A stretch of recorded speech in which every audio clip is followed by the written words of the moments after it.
this is, I think, my fourth attempt at trying to film this TBR, and it has been extremely difficult because of the puppy. I'm going to try and film this. My name is Jenna. I have a beagle puppy, and she's driving me insane. I also like to read, so here we go. It's gonna be Victober in October, and I'm so excited about that, of course, and I have a stack of books that I would like to read.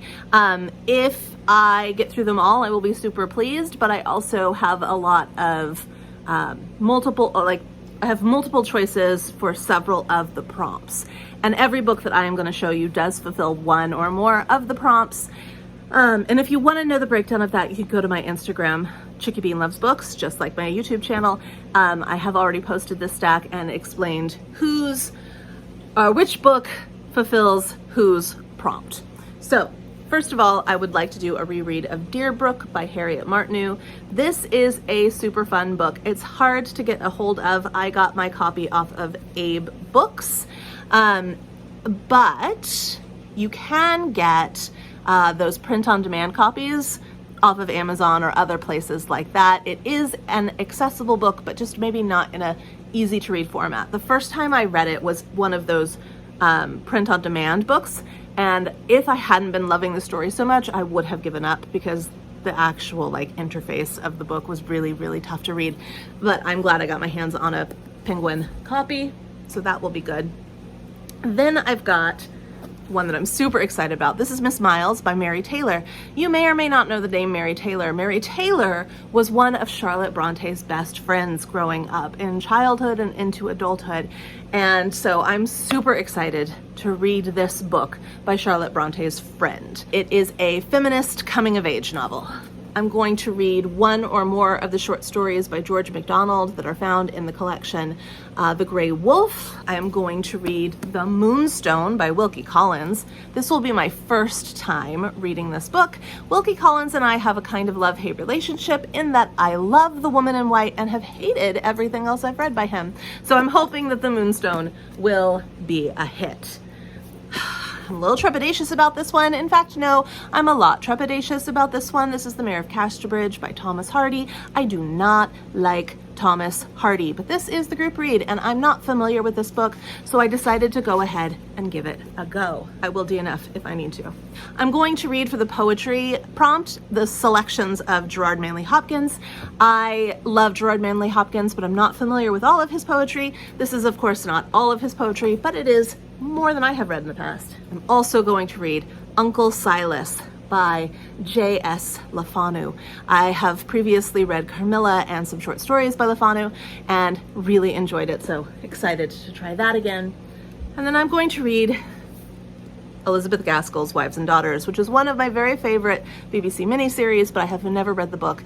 Part of the reason I have not read the book is because I know that she did not complete it, and that always breaks my heart.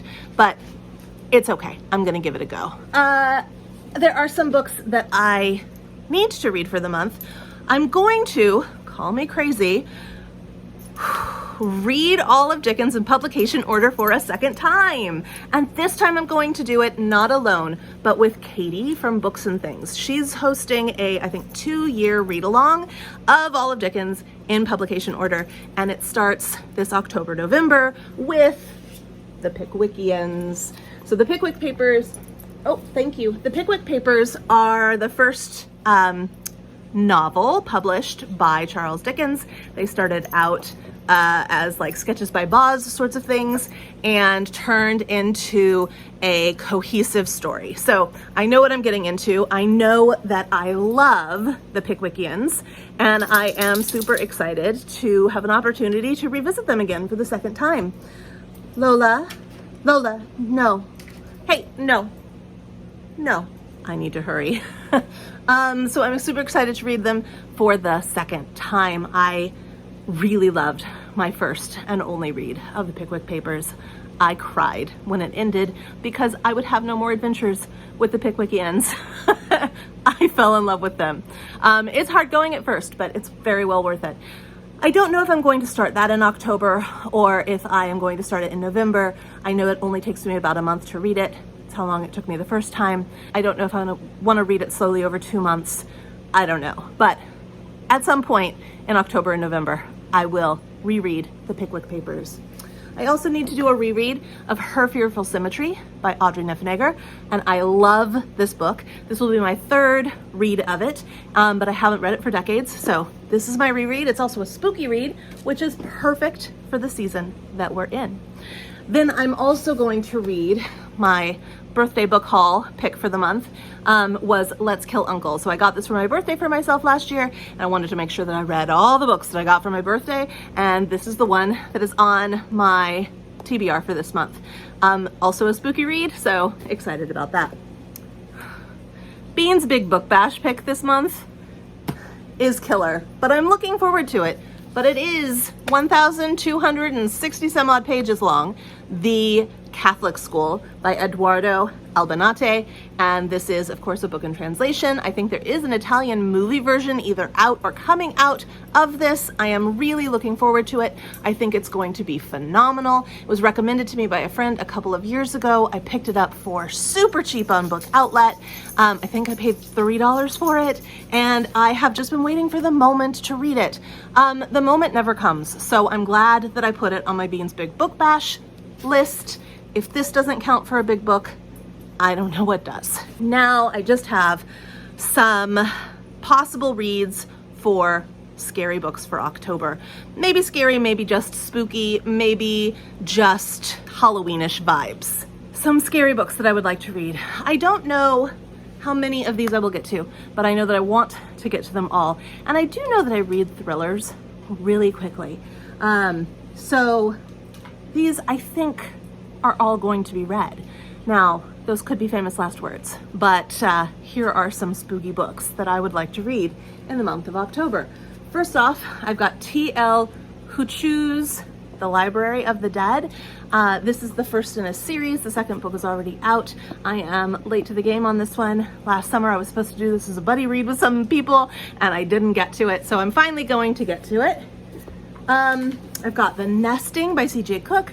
If you've been around my channel for a while, you will know this has been on a couple of Octobers in a row, and I haven't gotten to it. And I think it was also on a summer list at one point, and I just haven't gotten to it, and I don't know why. The premise is basically Turn of the Key, which is one of my very favorite scary premises of all time.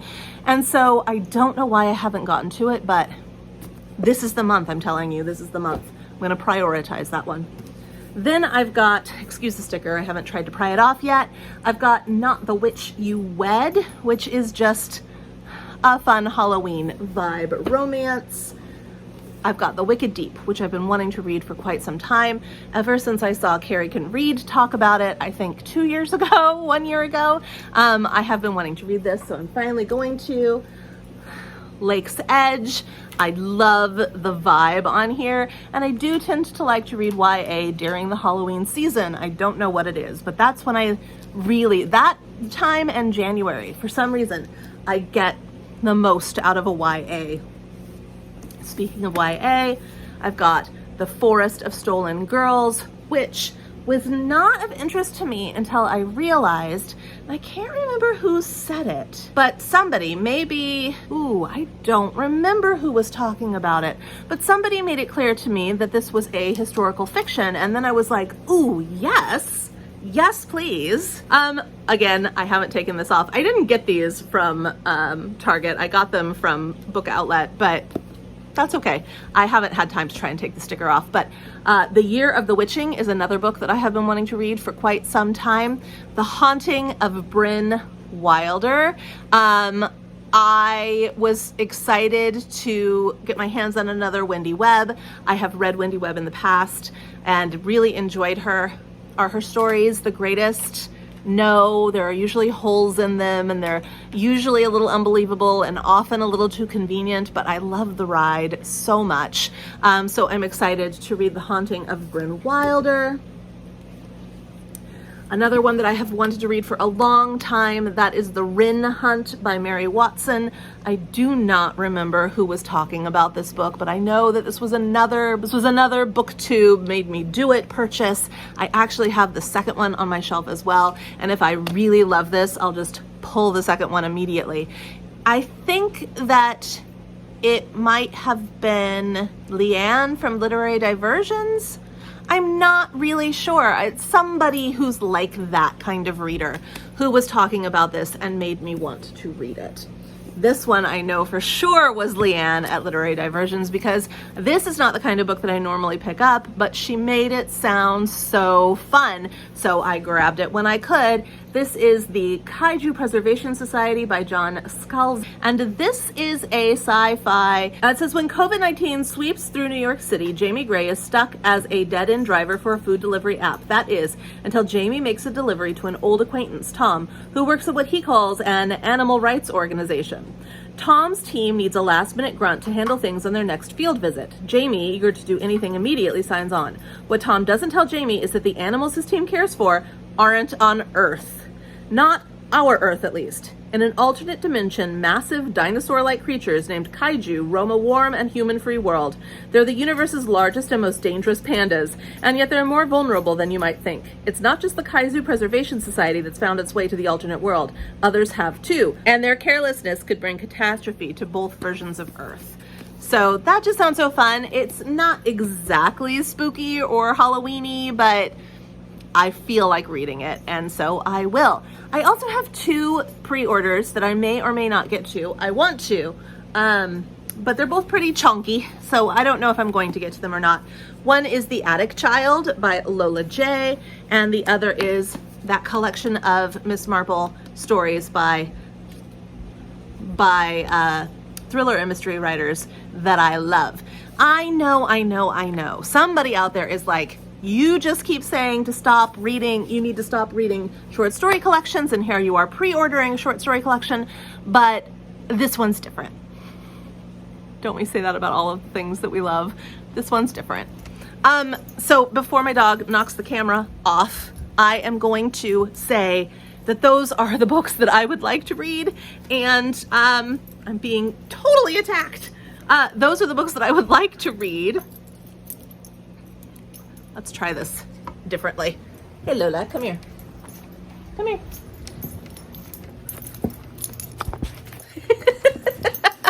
Those are the books that I would like to read for the month of October.